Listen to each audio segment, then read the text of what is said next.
السلام علیکم ورحمۃ اللہ وبرکاتہ. ګران وطنوال مسلمانانو چېرته یاستئ؟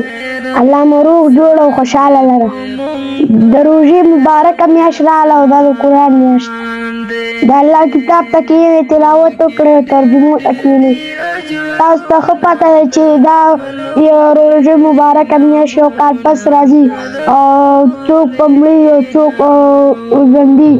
بس کارونو نه ځان وساتئ او د الله عبادت پکې څومره ډېرې وکړئ. دې میاشت کې صدقې او زکاتونه وکړئ ځکه چې خلکو ډېر وضعیت خراب دی. لکه څرنګه چې ځان ته شي نه خوښوئ روژه کې هغسې داسې د کونډو یتیمانو او غریبانو سره هم پکې مرسته وکړئ. السلام علیکم ورحمت الله وبرکاتہ. راغله میاشت رمضان دې په مونږ کړی رب احسان دې په مونږ